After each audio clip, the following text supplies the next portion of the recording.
오늘부터 너희들은 더 이상 내 자식이 아니다. 그리고 내 재산과도 상관없다. 내 모든 재산은 사회에 기부한다. 내 재산을 내가 어떻게 하든 그건 내 마음이다. 가을 석양이 기울어지는 시간, 서울 강남의 한 대저택에는 묘한 긴장감이 흐르고 있었다. 이 집의 주인인 박 여사는 올해로 80을 바라보는 고령이었지만 여전히 또렷한 정신력으로 가족들을 지켜보고 있었다. 그녀의 눈빛에는 세월의 무게와 함께 예리한 통찰력이 서려 있었다. 박 여사가 앉아 있는 거실은 마치 왕자의 방 같았다. 값비싼 한옥 가구들과 고가의 도자기들이 곳곳에 배치되어 있었고 벽면에는 유명 화가들의 작품들이 걸려 있었다. 하지만 무엇보다 이 집안의 진짜 가치는 서울 시내 곳곳에 흩어져 있는 수십 채의 부동산과 은행, 금고에 잠들어 있는 현금 그리고 각종 증권이었다. 그 총액은 좋기 수백억 원을 호가했다. 오늘도 어김없이 가족들이 하나둘 모여들기 시작했다. 가장 먼저 나타난 것은 장남 박진수와 그의 아내 김미영이었다. 진수는 48배 나이에도 불구하고 아직 제대로 된 사업을 하지 못하고 있었다. 그는 어머니의 재산을 담보로 한 사업 아이디어들만 끊임없이 쏟아냈지만 실상은 그저 쉬운 돈을 바라고 있을 뿐이었다. 미영 역시 명품 핸드백을 들고 나타나 겉으로는 정중하게 인사했지만 그녀의 시선은 이미 거실 곳곳에 귀중품들을 훑고 있었다. 어머니 안녕하세요. 오늘 컨디션은 어떠세요? 미영의 목소리는 꿀처럼 달콤했지만 박 여사는 그 속에 감춰진 계산을 느낄 수 있었다. 요즘 건강 관리가 힘드시죠? 저희가 더 자주 찾아뵐게요. 곧이어 둘째 박진호와 셋째 박진우도 각각의 가족들과 함께 도착했다. 진호는 공무원이었지만 승진이 늦어 경제적으로 여유롭지 못했고 진우는 작은 회사를 운영하고 있었지만 최근 사업이 어려워진 상태였다. 이들 모두에게 어머니의 재산은 절실한 해결책이었다. 마지막으로 도착한 것은 막내딸 박은정이었다. 그녀는 유일하게 결혼하지 않은 채 어머니 곁에 머물며 병간호를 해왔다. 하지만 오빠들과 형수들은 그녀를 못마땅해 했다. 은정이 어머니와 가장 가까이 있다는 것, 그리고 그로 인해 상속에서 유리한 위치에 있을 수 있다는 것이 그들을 불안하게 만들었다. 어머니, 오늘 병원에서 받은 검사 결과 어떠셨어요? 진수가 관심 있는 듯 물었지만 실제로는 어머니의 건강 상태가 재산 분할 시점과 직결된다는 것을 염두에 두고 있었다. 혹시 기억력이나 판단력에 문제가 생기시는 건 아니죠? 박 여사는 차분히 차를 마시며 자녀들을 바라보았다. 50년 넘게 이들을 키우고 돌보며 살아온 세월 동안 그녀는 인간의 본성에 대해 많은 것을 깨달았다. 특히 돈이 개입되면 가족이라는 이름조차 얼마나 허무한 것인지를 절실히 느끼고 있었다. 다들 바쁜 중에도 이렇게 자주 찾아와 주니 고맙구나. 박 여사의 목소리는 잔잔했지만 그 속에는 복잡한 감정이 섞여 있었다. 하지만 너희들이 진짜 날 걱정해서 오는 건지 아니면 다른 속셈이 있어서 오는 건지 이 늙은이가 다 안다는 걸 알아둬라. 그 순간 거실의 공기는 차갑게 식었다. 자녀들은 서로의 눈치를 보며 어색한 웃음을 지었지만 모두의 마음속에는 같은 생각이 맴돌고 있었다. 언제까지 이 연극을 계속해야 하나. 밖으로는 어둠이 내려앉고 있었고 대저택의 그림자는 점점 더 깊어져만 갔다. 다음 날 아침 박 여사가 아직 잠에서 깨어나기도 전에 현관문을 여는 소리가 들렸다. 장남 부부가 일찍부터 찾아온 것이었다.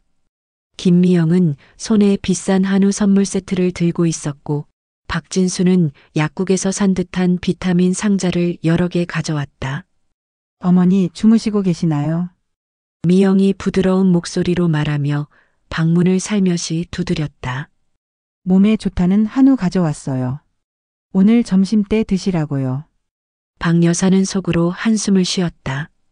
어제 저녁에 차갑던 분위기는 온데간데였고 다시 다정한 며느리로 돌아온 미영의 모습이 오히려 더 부자연스러웠다. 하지만 그녀는 아무렇지 않은 척 인사를 받았다. 일찍부터 고생이 많구나. 그런 비싼 걸 가져올 필요 없는데. 어머니 건강이 최우선이죠. 요즘 워낙 좋은 한우를 구하기 어려워서 일부러 유명한 곳에서 주문했어요. 미영은 냉장고를 열며 정성스럽게 고기를 정리했다. 그러면서도 눈은 부엌 한편에 놓인 고급 식기들을 훑고 있었다. 점심시간이 되자 둘째와 셋째 가족들도 하나둘 모여들었다. 박진호의 아내 이순희는 직접 만든 김치와 밑반찬들을 가져왔고 박진호의 아내 최경숙은 고급 건강식품들을 한 보따리 들고 나타났다. 어머니, 이 홍삼은 6년근 최고급이에요. 하루에 하나씩만 드셔도 기력이 확 살아나실 거예요. 경숙이 정성스럽게 설명하며 포장을 뜯어 보였다. 한 박스에 50만 원 하는 거라 부담스러우셨을 텐데 저희가 특별히 준비했어요. 형수님들, 항상 이렇게 비싼 걸로만 가져오시면 저만 초라해져요. 순이가 겸손한 척하며 말했지만 실제로는 경쟁심에 불타고 있었다. 저는 정성으로 직접 만든 거라. 박 여사는 며느리들의 경쟁을 지켜보며 씁쓸한 미소를 지었다. 효심이라는 포장지로 감싸인 이 모든 것들이 결국 상속 경쟁의 한 부분이라는 것을 모를 리 없었다. 다들 내 걱정을 이렇게 해주니 감사하다. 하지만 너무 무리하지는 말거라. 박 여사가 말하자 모두들 더욱 적극적으로 자신들의 정성을 어필하기 시작했다. 진수는 어머니의 어깨를 주물러드리며 말했다. 어머니, 요즘 어깨가 많이 아프시죠? 제가 마사지 기계 하나 사드릴까요? 최신식으로 몇백만 원짜리지만 건강을 위해서라면. 오빠, 그런 기계보다는 직접 안마를 받으시는 게 좋을 것 같은데요. 은정이 끼어들었다. 제가 매일 해드릴게요. 그 순간 형수들의 시선이 차갑게 식었다. 은정이 어머니와 가장 많은 시간을 보낸다는 것이 그들에게는 위협으로 느껴졌다. 은정이는 아직 결혼도 안 했으니까 시간이 많겠지만 우리는 각자 가정이 있잖아요. 미영이 은근히 비꼬며 말했다. 그래도 며느리 된 도리로 어머니 모시는 건 당연한 거죠. 그렇죠. 며느리들이 더 세심하게 챙길 수 있는 부분들이 있어요.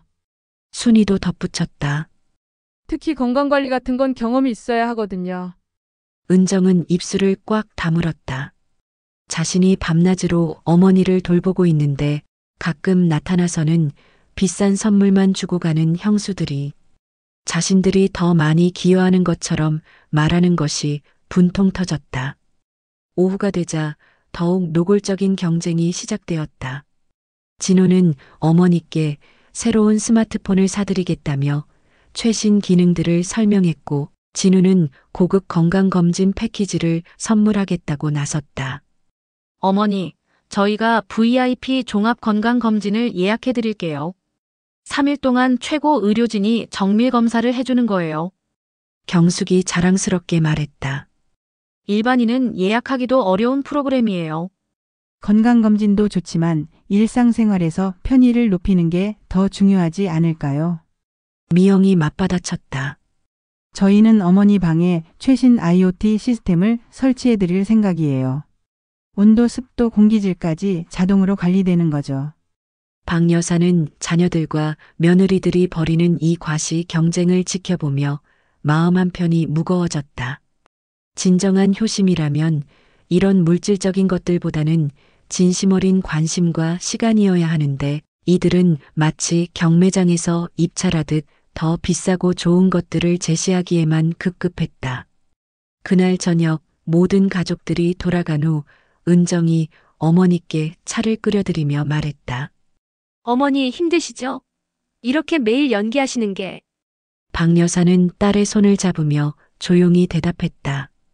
은정아, 사람의 본성이라는 게 참 무서운 것 같다. 돈 앞에서는 가족도 남이 되는구나. 밖에서는 가을바람이 스산하게 불어오고 있었고 대저택은 다시 고요한 그림자 속으로 잠겨들었다. 어머니의 직격탄 이후 며칠간 자녀들의 방문이 뜸해졌다. 하지만 박진수와 김미영 부부는 달랐다. 오히려 더욱 적극적으로 움직이기 시작했다. 그들에게는 장남이라는 전통적 특권 의식과 함께 이번 기회를 놓치면 안 된다는 절박함이 있었다. 진수의 사업은 연달아 실패했다. 지난 10년간 어머니의 보증으로 대출받은 돈만 해도 수십억 원에 달했다. 이제 더 이상 실패할 여유가 없었다. 어머니의 재산은 그에게 마지막 희망이자 유일한 탈출구였다. 여보, 이번엔 정말 확실하게 해야 해. 미영이 남편에게 속삭였다. 동생들이 가만히 있을 것 같아? 특히 은정이가 문제야. 매일 어머니 옆에 붙어 있으면서 우리를 견제하고 있다고. 그들은 전략을 세웠다. 먼저 어머니와 단둘이 있을 시간을 만들어야 했다. 그리고 그 시간에 결정적인 대화를 나누는 것이다. 일주일 후 일요일 오후 다른 형제들이 모두 각자의 일정으로 바쁜 사이 진수 부부는 어머니를 찾아갔다. 은정도 친구 만나러 나간 상황이어서 완벽한 타이밍이었다. 어머니, 오늘 날씨가 좋아서 산책이라도 하실까요? 미영이 상냥하게 제안했다. 하지만 박 여사는 몸이 무거워 나가기 싫다고 했다.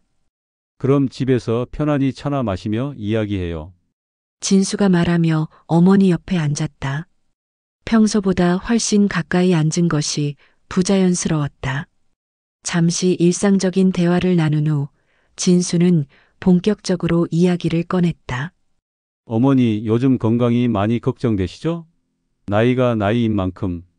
그의 목소리에는 걱정이 섞여 있었지만 동시에 계산된 느낌도 있었다. 그래서 말인데요, 어머니. 미영이 이어받았다. 앞으로 어머니 재산 관리나 여러 가지 일들을 누군가는 책임져야 하지 않겠어요. 특히 이 큰 집과 땅들 말이에요. 박 여사는 찻잔을 든 손을 멈추고 장남 부부를 바라봤다. 드디어 본색을 드러내기 시작한 것이다. 무슨 말을 하고 싶은 거냐? 박 여사의 목소리는 차분했지만 그 속에는 경계심이 깃들어 있었다. 진수는 잠시 망설이다가 결심한 듯 입을 열었다. 어머니, 솔직히 말씀드리겠습니다. 저는 장남이고 전통적으로 집안의 대를 이어가야 할 사람입니다. 그래서 이 집과 주요 토지들은 당연히 제가 물려받아야 한다고 생각합니다. 진수의 목소리가 점점 강해졌다. 다른 형제들은 각자 분가해서 잘 살고 있지만 저는 그동안 사업 때문에 어려움을 겪었거든요. 어머니도 아시잖아요. 미영도 거들었다. 맞아요, 어머니. 진수가 그동안 얼마나 고생했는지 아시죠? 사업 실패도 결국은 가족을 위해서였고요. 이제는 안정적인 기반이 필요해요. 박 여사는 그들의 말을 들으며 마음속으로 한숨을 쉬었다. 장남이라는 특권 의식과 자신의 실패를 정당화하려는 모습이 너무나 명확했다. 그리고 어머니, 진수가 한 걸음 더 다가섰다. 요즘 건강이 좋지 않으시니까 미리 재산 정리를 해두시는 게 좋을 것 같아요. 나중에 복잡해지기 전에 말이에요. 복잡해진다는 게 무슨 뜻이냐? 미영이 조심스럽게 말했다. 혹시 나중에 어머니 정신이 흐려지시면 그러면 법적으로 여러 문제가 생길 수 있잖아요. 그 전에 명확하게 정리해 두시는 게. 내 정신이 흐려진다고? 박 여사의 목소리에 차가운 기운이 돌았다. 진수는 어머니의 반응을 보고 당황했지만 이미 시작한 말을 계속할 수밖에 없었다. 그런 뜻이 아니라 만약의 경우를 대비해서 말이에요. 어머니께서 건강하실 때 미리 결정해 두시면 나중에 형제들 간의 다툼도 없고. 다툼이 없다고? 박 여사가 찻잔을 탁자에 내려놓으며 날카롭게 물었다. 그럼 지금 너희가 하는 것은 뭐냐? 분위기가 급속도로 차가워졌다. 진수와 미영은 서로를 바라보며 당황했다. 계획대로 되지 않고 있었다. 어머니, 저희는 미영이 변명하려 했지만 박 여사가 손을 들어 말을 막았다. 그만해라. 내가 바보로 보이냐? 박 여사의 목소리에는 분노가 섞여 있었다. 장남이면 모든 걸 가져가야 한다. 그런 시대는 이미 지났다. 그리고 무엇보다 내가 아직 죽지 않았는데 벌써 내 재산을 어떻게 나눌 것인지 계산하고 있다니. 진수의 얼굴이 붉어졌다. 그는 어머니의 반응이 예상보다 강하자 점점 화가 나기 시작했다. 어머니, 저는 그냥 현실적인 이야기를 한 건데요. 제가 장남으로서 책임을 져야 할 것들이 있지 않습니까? 그의 목소리에는 이제 협박에 가까운 톤이 섞여 있었다. 책임. 박 여사가 비웃듯 웃었다. 지금까지 내가 진 책임이 뭐가 있느냐? 사업 실패할 때마다 내게 손 벌리고 빚보증 서달라고 조르고 그것이 책임이냐? 미영이 급하게 중재에 나섰다. 어머니 너무 흥분하지 마세요. 저희는 단지 뭐 박 여사가 며느리를 노려보았다. 내 재산을 미리 꿰차려는 것 아니냐? 진수는 더 이상 참을 수 없었다. 어머니, 이건 아니잖아요. 저는 아들이고 이 집안의 대를 이어가야 할 사람이에요. 그런데 왜 이렇게 저를 못 믿으세요? 못 믿는 게 아니라 이미 실망을 충분히 했다. 박 여사의 말에 진수의 자존심이 완전히 무너졌다. 그 순간 현관문이 열리는 소리가 들렸다. 은정이 돌아온 것이었다. 진수 부부는 서둘러 자리를 정리하려 했지만 이미 늦었다. 거실의 차가운 분위기는 누구라도 느낄 수 있을 만큼 팽팽했다. 무슨 일이에요? 은정이 걱정스럽게 물었다. 박 여사는 딸을 바라보며 깊은 한숨을 쉬었다. 별일 아니다. 그냥 가족끼리 현실적인 이야기를 나눈 것뿐이야. 진수 부부는 더 이상 있을 수 없다는 듯 서둘러 인사를 하고 나갔다. 그들의 첫 번째 시도는 완전히 실패했지만 이것이 끝은 아니었다. 오히려 이제부터가 진짜 시작이었다. 장남 부부의 노골적인 압박 이후 며칠이 지났다. 박 여사는 그날의 일을 곱씹으며 깊은 고민에 빠져 있었다. 자식들의 탐욕이 이 정도일 줄은 몰랐다. 특히 진수의 마지막 말투에서 느껴진 협박적인 어조는 그녀를 밤잠 설치게 만들었다. 막내딸 은정은 어머니의 변화를 민감하게 감지했다. 평소보다 말수가 줄어들고 자주 창밖을 바라보며 한숨을 쉬는 모습이 걱정스러웠다. 무엇보다 오빠들이 찾아오는 횟수가 부쩍 늘어난 것이 이상했다. 어머니, 혹시 오빠들이 무슨 이상한 말 했나요? 은정이 조심스럽게 물었지만 박 여사는 그저 별일 아니다라고만 답했다. 어느 토요일 오후 은정은 어머니가 낮잠을 자는 동안 집 안정리를 하기로 했다. 오랫동안 손대지 않았던 창고를 청소하면서 그녀는 쌓여있는 오래된 상자들을 하나씩 정리하기 시작했다. 대부분은 오래된 사진이나 추억의 물건들이었다. 아버지가 생전에 쓰던 안경, 자녀들의 어린 시절 그림, 졸업장들. 은정은 이런 것들을 보며 잠시 추억에 잠겼다. 그때는 정말 평범하고 행복한 가족이었는데 언제부터 이렇게 변한 걸까? 그런데 상자 맨 아래에서 이상한 서류 뭉치를 발견했다. 겉봉투에는 의료 서류라고 적혀 있었지만 글씨체가 어머니 것이 아니었다. 은정은 호기심에 봉투를 열어보았다. 첫 번째 서류는 어머니의 건강보험증 사본이었다. 그 다음에는 각종 병원 진료 기록들이 있었는데 이상하게도 은정이 전혀 모르는 병원들이었다. 어머니는 항상 같은 병원만 다니셨는데 왜 이런 곳들에 진료 기록이 있을까? 그런데 더욱 충격적인 것은 그 다음에 나온 서류였다. 인지능력 평가 결과서라는 제목의 문서였는데 발급병원은 서울대명병원이라고 되어 있었다. 은정은 그런 병원 이름을 들어본 적이 없었다. 서류를 자세히 살펴보니 더욱 이상했다. 어머니의 이름과 주민등록번호는 정확했지만 진료 날짜가 지난달이었다. 그런데 은정은 그날 어머니와 함께 집에 있었다. 병원에 간 적이 없었다. 무엇보다 충격적인 것은 진단 결과였다. 경도 인지장애 의심, 일상생활 수행 능력 저하, 법적 판단 능력 의문 등의 내용이 적혀 있었다. 하지만 어머니는 여전히 정정하셨고 모든 일을 명확하게 판단하고 계셨다. 은정의 손이 떨리기 시작했다. 이 서류는 분명 위조된 것이었다. 그런데 누가 왜 이런 것을 만들었을까? 봉투 안에는 또 다른 서류들이 있었다. 어머니 명의의 진단서였는데 여러 병원에서 발급된 것처럼 되어 있었다. 하지만 모든 병원 이름을 인터넷으로 검색해 보니 존재하지 않는 병원들이었다. 가장 마지막에 나온 서류를 보고 은정은 완전히 경악했다. 정신과 전문의 소견서라는 제목으로 어머니가 중등도 치매라고 진단된 내용이었다.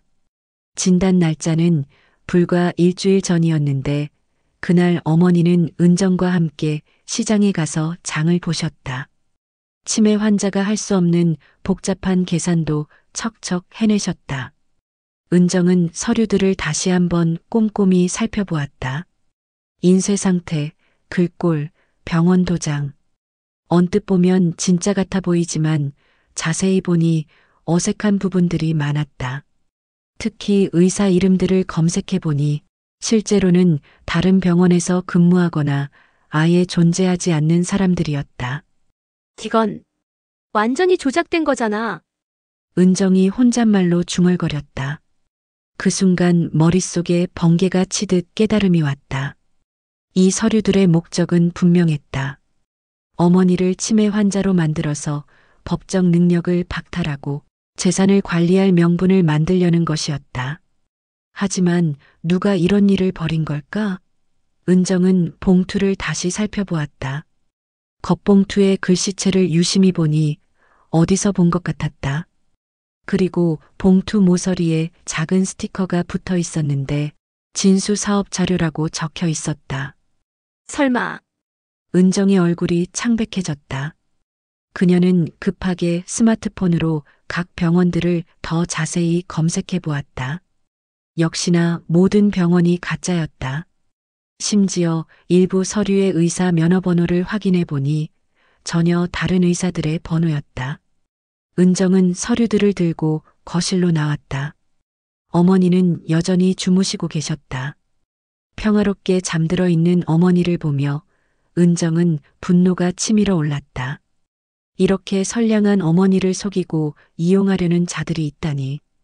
더욱 충격적인 것은 이 모든 일이 가족 내부에서 벌어지고 있다는 사실이었다. 아무리 재산 때문이라고 해도 이런 짓까지 할 수 있단 말인가? 은정은 서류들을 다시 봉투에 넣으며 생각했다. 이것을 어머니께 말씀드려야 할까? 아니면 먼저 더 자세히 조사해 봐야 할까? 만약 정말로 오빠가 이런 일을 벌였다면 가족은 완전히 파탄날 것이었다. 그 순간 현관문이 열리는 소리가 들렸다. 누군가 들어오고 있었다. 은정은 재빨리 서류 봉투를 가슴에 꼭 안고 방으로 숨었다. 어머니 계세요? 밖에서 장남 진수의 목소리가 들렸다. 은정은 문틈으로 거실을 내다봤다. 진수가 혼자 들어와서 주변을 둘러보고 있었다. 그의 시선이 창고 쪽으로 향하는 것을 보고 은정은 소름이 돋았다. 혹시 뭔가 찾고 있는 건 아닐까? 은정은 가슴이 두근거렸다. 서류 봉투를 꼭 껴안고 있는 자신의 손이 떨리고 있었다. 진수는 잠시 창고 앞에서 머뭇거리다가 어머니가 주무시는 방 쪽으로 발걸음을 옮겼다. 그리고 조용히 문을 열고 들여다보았다. 은정은 숨을 죽이고 지켜보았다.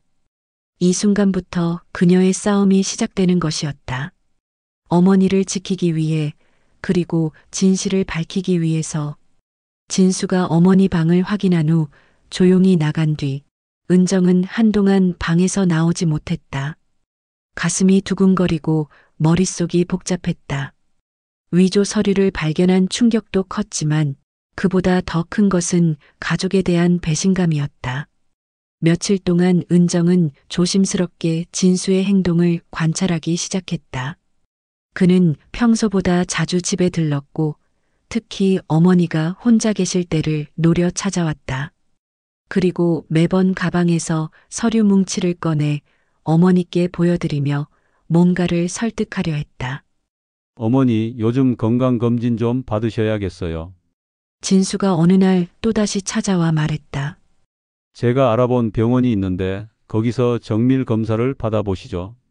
박 여사는 고개를 저었다. 나는 지금 다니는 병원이 있다.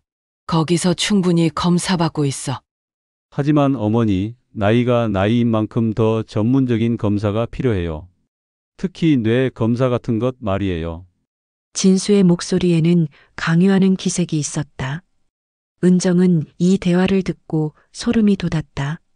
진수가 어머니를 특정 병원으로 데려가려는 이유가 명확해졌다. 아마 그곳에서 자신들이 원하는 진단서를 받아내려는 것일 테다. 다음 날 은정은 진수가 집을 나간 후 그가 떨어뜨린 명함 한 장을 발견했다. 법무법인 정이라는 곳이었고 뒷면에는 성년후견제도 전문이라고 적혀 있었다. 은정은 즉시 인터넷으로 성년후견제도에 대해 검색해 보았다. 치매나 정신질환으로 판단 능력이 부족한 사람의 재산을 가족이 대신 관리할 수 있게 해주는 제도였다. 그리고 그 절차에는 의사의 진단서가 필수였다. 이제 모든 퍼즐이 맞춰지는군. 은정은 분노로 주먹을 꽉 쥐었다. 진수의 계획은 이랬다.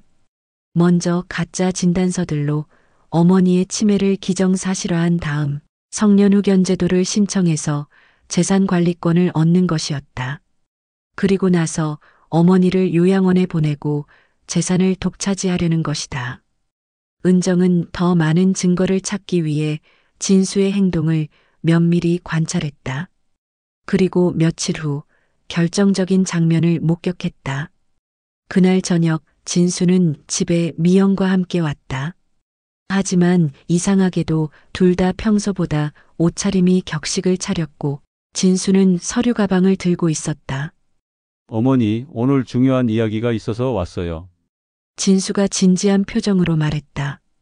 앞으로 어머니 건강관리와 재산관리에 대해서 말이에요. 은정은 방문 뒤에 숨어서 대화를 엿들었다. 어머니께서 요즘 자주 깜빡하시고 건강도 예전 같지 않으시니까요. 미영이 걱정스럽게 말했다. 혹시 모를 상황에 대비해서 미리 준비를 해두면 어떨까요?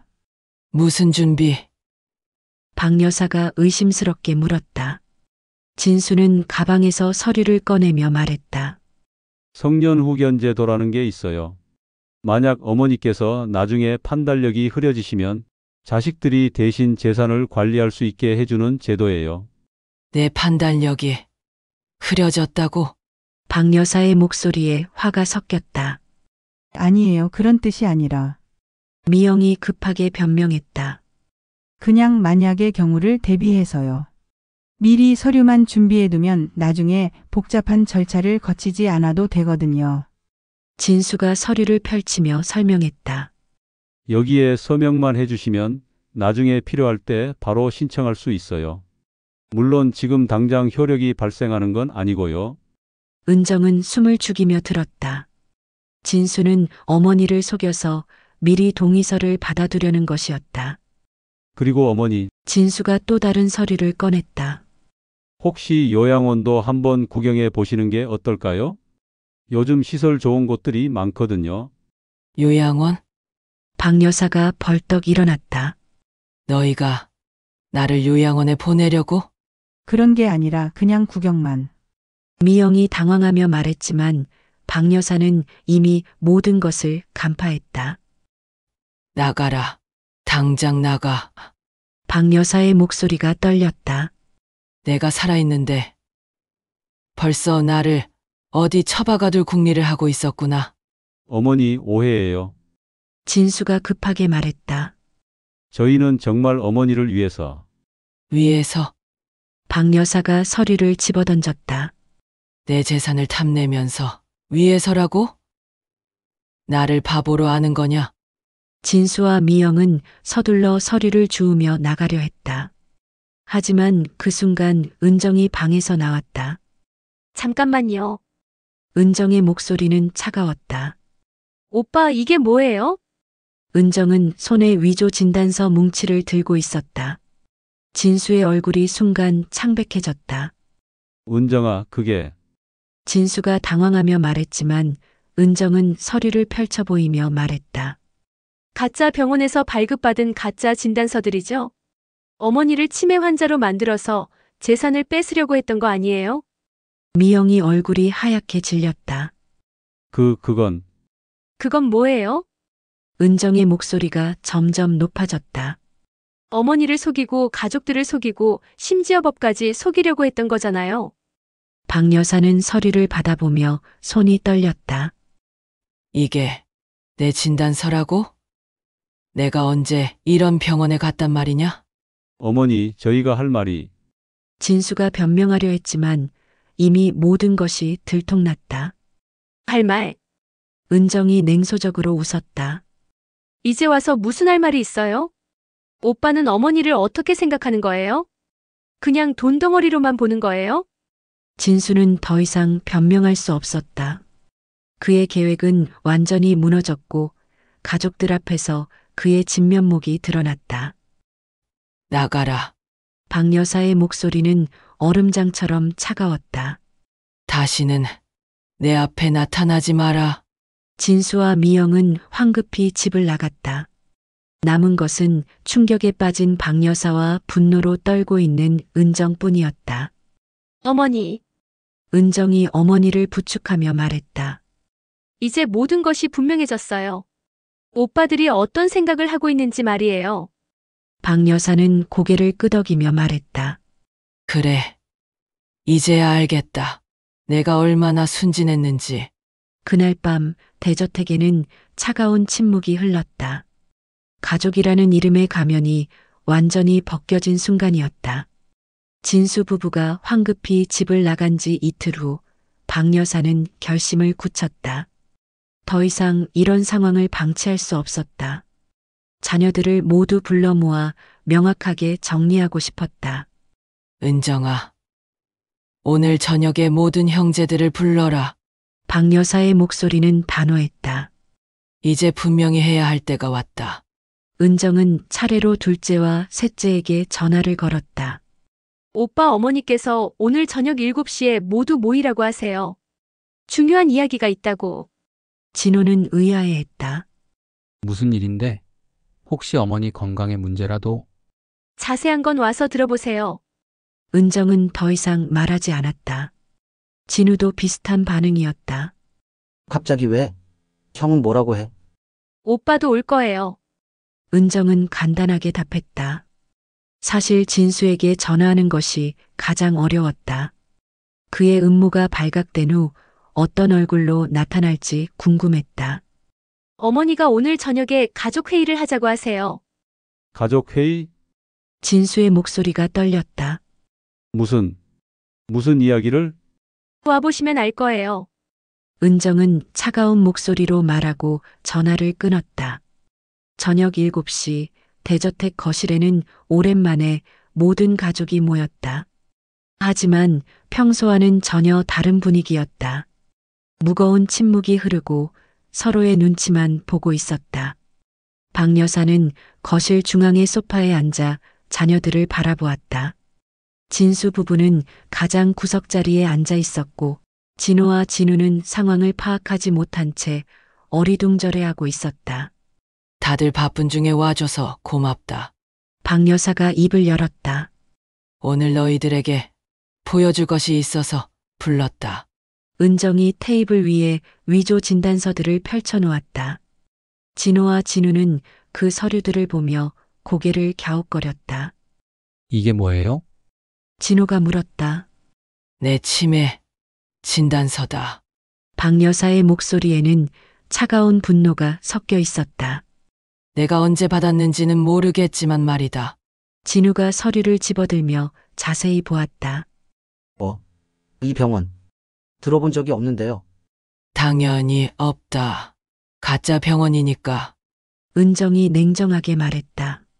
누군가가 어머니를 치매 환자로 만들기 위해 조작한 서류들이에요. 진호와 진우의 얼굴이 충격으로 일그러졌다. 뭐라고요? 이런 걸 누가? 모든 시선이 진수에게 향했다. 그는 얼굴이 창백해진 채 아무 말도 하지 못했다. 형, 진우가 믿을 수 없다는 표정으로 물었다. 설마 형이. 아니야. 진수가 갑자기 소리쳤다. 나는 그런 적 없어. 그럼 이 서류들은 뭐예요? 은정이 진수를 똑바로 바라보며 물었다. 창고에서 사업 서류 봉투에 들어있던 건데요. 미영이 남편의 팔을 붙잡으며 작은 목소리로 말했다. 여보, 이제 그만. 그만? 진호가 벌떡 일어났다. 형수, 정말 형이 이런 짓을 한 거예요? 진수는 더 이상 부인할 수 없었다. 모든 증거가 그를 가리키고 있었다. 나는 정말 어머니를 위해서. 진수가 떨리는 목소리로 말했다. 어머니를 위해서 진우가 분노로 소리쳤다. 가짜 진단서를 만드는 게 어머니를 위해서라고. 너희들은 몰라. 진수가 반박했다. 내가 얼마나 힘든지.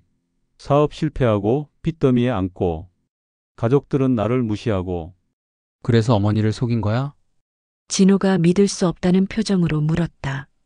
속인 게 아니라 진수의 목소리가 점점 작아졌다.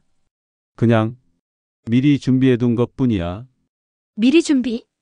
은정이 서류를 들어보이며 소리쳤다. 성년후견제도 신청하려고 준비한 거죠? 어머니를 요양원에 보내고 재산을 독차지하려고. 진수 부부는 아무 말도 할 수 없었다. 모든 계획이 적나라하게 드러났기 때문이다. 형 정말 그런 거예요. 진우가 실망한 목소리로 물었다. 우리 가족을 이렇게 망가뜨릴 거예요. 망가뜨린 건 나만이 아니야. 진수가 갑자기 폭발했다.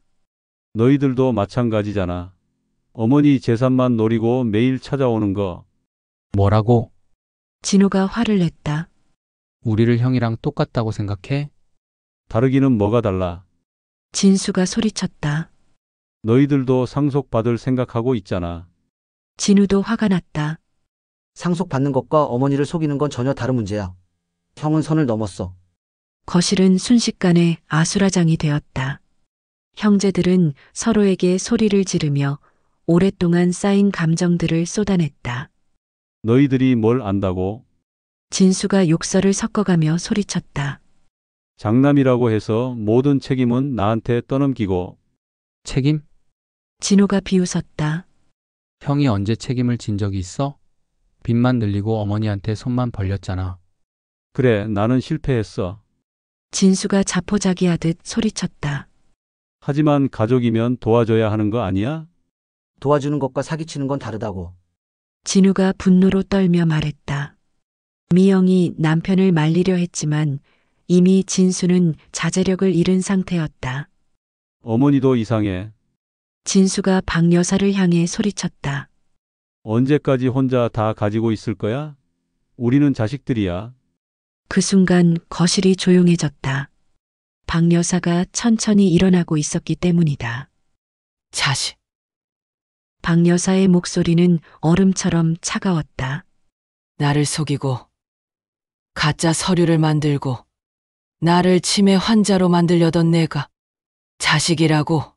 진수는 어머니의 시선을 견디지 못하고 고개를 숙였다. 그리고 너희들도 마찬가지다. 박 여사가 다른 자녀들을 바라보며 말했다. 겉으로는 효자 노릇하면서 속으로는 내 재산만 계산하고 있었잖느냐. 모든 자녀들이 할 말을 잃었다. 어머니의 말이 너무나 정확했기 때문이다. 이제 알겠다. 박 여사가 서류들을 집어들며 말했다. 너희들에게 나는 어머니가 아니라 그냥 재산 덩어리였구나. 그 순간 거실에는 절망적인 침묵이 흘렀다. 가족이라는 이름이 무너져 내리는 소리만이 메아리 쳤다. 박 여사의 차가운 일갈 이후 거실에는 무거운 침묵이 흘렀다. 하지만 그 침묵은 오래가지 않았다. 진수가 갑자기 자리에서 벌떡 일어나더니 테이블 위에 서류들을 집어들었다. 이런 걸로 나를 범죄자로 만들 거야? 진수가 서류를 찢어버리며 소리쳤다. 증거도 없으면서. 오빠, 그걸 찢으면 안 돼요. 하지만 진수는 이미 정신이 나간 상태였다. 그는 서류 조각들을 바닥에 던지며 계속 소리쳤다. 나는 잘못한 게 없어. 장남으로서 당연한 권리를 찾으려고 한 것뿐이야. 권리? 진호가 믿을 수 없다는 표정으로 말했다. 어머니 속이는 게 권리라고? 닥쳐. 진수가 둘째를 노려보며 소리쳤다. 너는 공무원이라고 안전하니까 그런 소리 하는 거지. 나는 사업 망해서 빚더미에 앉아 있는데. 진우도 끼어들었다. 그건 형 탓이잖아요. 무리한 사업만 버리고 어머니한테 보증만 서달라고 했으면서. 보증? 진수가 비웃었다. 어머니가 자식 보증 서주는 게 뭐가 이상해? 너희들도 필요할 때마다 어머니한테 손 벌렸잖아. 우리는 형처럼 수십억씩 날리지 않았어. 진호가 화를 내며 말했다. 수십억? 진수의 얼굴이 붉어졌다. 그게 다 가족을 위해서였다고. 성공하면 너희들도 다 잘 살게 해주려고 했던 거야. 미영이 남편의 팔을 잡으며 말렸다. 여보 그만해요. 이제 그만. 그만하라고. 진수가 아내의 손을 뿌리치며 소리쳤다. 나는 억울하다고. 장남이라는 이유로 모든 걸 책임져야 하고 실패하면 모든 비난을 받아야 하고. 박 여사가 지팡이를 짚고 일어나며 말했다. 진수야, 이제 그만하거라. 내가 한 일은 어머니까지. 진수가 어머니를 향해 소리쳤다. 어머니는 왜 저렇게 편파적이에요? 은정이만 예뻐하고 나는 항상 미워하고. 편파적. 박 여사의 목소리가 떨렸다. 내가 나를 속이려 했는데 편파적이라고? 속인 게 아니라고. 진수가 절규하듯 소리쳤다. 나는 어머니를 보호하려고 했다고. 그 순간 진우가 참지 못하고 일어났다. 보호? 가짜 진단서 만드는 게 보호야. 너는 아무것도 몰라. 진수가 셋째를 향해 다가가며 소리쳤다. 내 회사도 어려운 거 다 안다. 너도 어머니 재산 노리고 있잖아. 뭐라고? 진우가 화를 내며 일어났다. 나를 형이랑 똑같다고 생각해. 똑같지. 진수가 진우의 가슴을 밀며 소리쳤다. 모두 다 똑같아.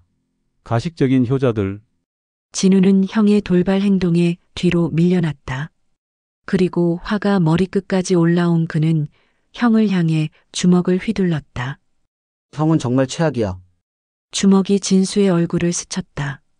진수는 비틀거리며 뒤로 넘어졌고 그 과정에서 거실 장식장에 머리를 부딪혔다. 아, 진수가 머리를 감싸며 신음했다. 이마에서 피가 흘러내렸다. 여보. 미영이 비명을 지르며 남편에게 달려갔다. 형, 진호도 놀라서 달려왔다. 괜찮아? 하지만 진수는 피를 흘리면서도 진우를 노려보았다. 너 나를 때렸어? 형이 먼저 밀었잖아요. 진우도 화가 나서 소리쳤다. 이 자식이. 진수가 비틀거리며 일어나더니 진우에게 달려들었다. 두 형제는 거실 한가운데서 치고받기 시작했다. 진수는 이마에서 흘러내리는 피를 닦지도 않은 채 진우의 옷깃을 잡아당겼고 진우는 형을 밀어내려고 몸부림쳤다. 그만해. 그만하라고. 진우가 두 사람 사이에 끼어들려 했지만 이미 흥분한 두 형제는 그의 말을 듣지 않았다. 거실의 소파가 넘어지고 화분이 깨지는 소리가 났다. 미영과 다른 며느리들은 비명을 지르며 말렸지만 소용없었다. 너희들 그만해. 박 여사가 지팡이로 바닥을 두드리며 소리쳤지만 두 아들은 계속 싸웠다. 진수가 진우의 멱살을 잡고 벽으로 밀어붙였다. 내가 뭔데 나를 때려. 형이 잘못했으니까. 진우가 무릎으로 형의 옆구리를 찼다. 아, 진수가 고통스러워하며 진우를 놓았다. 그 순간 진우가 둘 사이에 끼어들었다. 진짜 그만해. 어머니 앞에서 뭐 하는 거야? 하지만 진수는 이미 이성을 잃은 상태였다. 그는 진우까지 밀어내며 소리쳤다. 너도 똑같아. 모두 다 나를 무시하고. 진우도 화가 났다. 무시. 형이 이런 짓 해놓고 무시당하는 게 억울해? 이런 짓? 진수가 진우의 가슴을 또 밀었다. 나는 살기 위해서 한 거야. 진우는 더 이상 참을 수 없었다. 그도 형을 밀어내며 소리쳤다. 살기 위해서? 어머니 속이는 게 살기 위해서야? 이제 세 형제가 모두 뒤엉켜 싸우기 시작했다. 주먹이 오가고 욕설이 난무했다. 이 개자식들아. 진수가 욕을 하며 진우의 멱살을 잡았다. 뭐라고? 진우도 욕으로 대응했다. 은정이 어머니를 부축하며 울먹였다. 어머니, 어떻게 하죠? 오빠들이 완전히. 박 여사는 지팡이를 짚고 서서 자신의 아들들이 짐승처럼 싸우는 모습을 지켜보았다. 그녀의 눈에는 깊은 절망이 서려 있었다. 결국 며느리들이 필사적으로 말려서 싸움은 그쳤다. 하지만 거실은 완전히 난장판이 되었다. 소파는 뒤집어져 있고 화분은 깨져서 흙이 사방에 흩어져 있었다. 그리고 세 형제는 모두 상처투성이가 되어 있었다. 진수는 이마와 입술에서 피를 흘리고 있었고 진우는 코에서 피가 나고 있었다. 진우도 뺨이 부어올라 있었다. 이제 만족하냐? 박 여사가 떨리는 목소리로 물었다. 서로 죽일 때까지 싸우려느냐? 세 형제는 거친 숨을 몰아쉬며 서로를 노려보았다. 아직도 화가 가라앉지 않은 상태였다. 어머니, 진수가 피를 닦으며 말했다. 저는 그만해라. 박 여사가 차갑게 말했다. 이제 정말로 끝이다. 너희들은 더 이상 내 자식이 아니다. 그 말에 거실은 다시 조용해졌다. 하지만 이번 침묵은 절망적이었다. 가족이라는 끈이 완전히 끊어진 순간이었다. 난투극이 끝난 후 거실에는 무거운 정적이 흘렀다. 세 형제는 각자 상처를 어루만지며 거친 숨을 몰아쉬고 있었고 며느리들은 어쩔 줄 몰라 하며 서 있었다. 그리고 그 모든 것을 지켜본 박 여사는 지팡이에 의지한 채 떨리는 다리로 서 있었다. 몇 분간의 침묵이 흐른 후 박 여사가 천천히 입을 열었다. 그녀의 목소리는 평소보다 훨씬 약해져 있었지만 그 속에는 깊은 결의가 서려 있었다. 은정아, 박 여사가 딸을 불렀다. 내 방에서 서랍장맨 아래 서류를 가져와라. 은정은 어머니의 표정을 보고 무언가 중대한 일이 벌어질 것임을 직감했다. 그녀는 조용히 어머니 방으로 들어가 서랍장을 열었다. 맨 아래 서랍에는 정성스럽게 정리된 서류들이 들어 있었다. 유언장, 재산 분할 계획서, 기부 서류. 은정은 손이 떨렸다. 어머니가 이미 모든 것을 준비해 두셨다는 것을 알 수 있었다. 은정이 서류들을 들고 거실로 돌아오자 모든 사람들의 시선이 그녀에게 집중되었다. 특히 세 형제의 눈빛이 예사롭지 않았다. 박 여사는 서류를 받아들고 천천히 펼쳤다. 그리고 자녀들을 하나씩 바라보며 말했다. 너희들이 그렇게 궁금해하던 내 재산 이야기를 해주겠다. 박 여사의 목소리에는 더 이상 망설임이 없었다. 진수가 피를 닦으며 앞으로 몸을 기울였다. 다른 형제들도 마찬가지였다. 결국 모든 것이 이 순간을 위해 벌어진 일이었다. 먼저 말해둘 것이 있다. 박 여사가 서류를 들어보이며 말했다. 이 유언장은 3년 전에 작성한 것이다. 그때만 해도 너희들을 믿고 있었거든. 세 형제의 표정이 긴장으로 굳어졌다. 하지만 오늘 이 꼴을 보고 나니 모든 것을 다시 생각하게 되었다. 박 여사의 눈에는 깊은 실망이 서려 있었다. 어머니, 진우가 조심스럽게 입을 열었다. 저희가 너무 흥분해서 흥분. 박 여사가 차갑게 웃었다. 너희들이 보여준 건 흥분이 아니라 본성이다. 박 여사는 유언장을 펼치며 천천히 읽기 시작했다. 원래 내 계획은 이랬다. 이 집과 토지의 60%는 장남 진수에게, 나머지 40%는 진호와 진우에게 나누어 주고 현금과 증권은 은정이에게 주려고 했었다. 진수의 눈이 번뜩였다. 다른 형제들도 숨을 죽이고 들었다. 하지만 오늘 일어난 일들을 보니 내가 얼마나 어리석었는지 깨달았다. 박 여사가 유언장을 접으며 말했다. 어머니, 그게 무슨... 진우가 말하려 했지만 박 여사가 손을 들어 막았다. 아직 끝나지 않았다. 박 여사의 목소리가 더욱 단호해졌다. 오늘부터 이 유언장은 무효다. 거실이 순간 조용해졌다. 모든 사람들이 박 여사의 다음 말을 기다렸다. 대신 새로운 결정을 내렸다. 박 여사가 또 다른 서류를 꺼내며 말했다. 내 모든 재산은 사회에 기부한다. 뭐라고? 진수가 벌떡 일어났다. 기부요? 그리고 이 집은 박 여사가 은정을 바라보며 말했다. 은정이에게 준다. 그 아이만이 진정으로 나를 걱정했거든. 진수의 얼굴이 창백해졌다. 어머니, 그건 너무 심하지 않아요? 저는 장남인데. 장남, 박 여사가 날카롭게 반문했다. 장남이 어머니를 속이고 가짜 서류를 만드는 게 맞느냐? 그건 정말 어머니를 위해서. 진수가 변명하려 했지만 박 여사는 더 이상 듣고 싶지 않다는 듯 고개를 저었다. 위에서 박 여사의 목소리가 떨렸다. 나를 치매 환자로 만들어서 요양원에 보내려던 것이 나를 위해서라고. 진수는 아무 말도 할 수 없었다.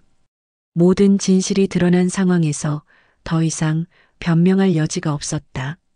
진우가 절망적인 목소리로 말했다. 어머니, 저도 형과 같다고 생각하시는 거예요? 박 여사가 둘째를 바라보며 말했다. 너희는 형만큼 적극적이지는 않았지만 결국 같은 마음이었지 않느냐? 내 재산만 바라보고 있었어. 그건 진우도 말하려 했지만 박 여사의 시선이 너무 차가웠다.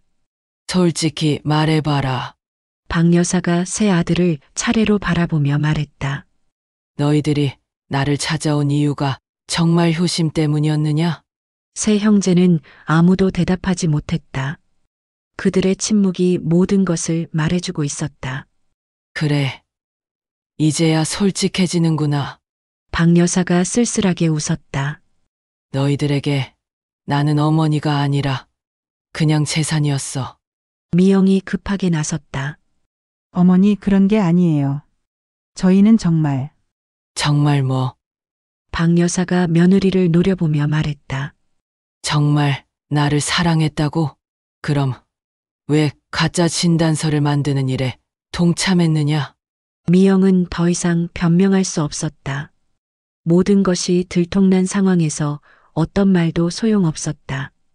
박 여사는 서류를 정리하며 최종 선언을 했다.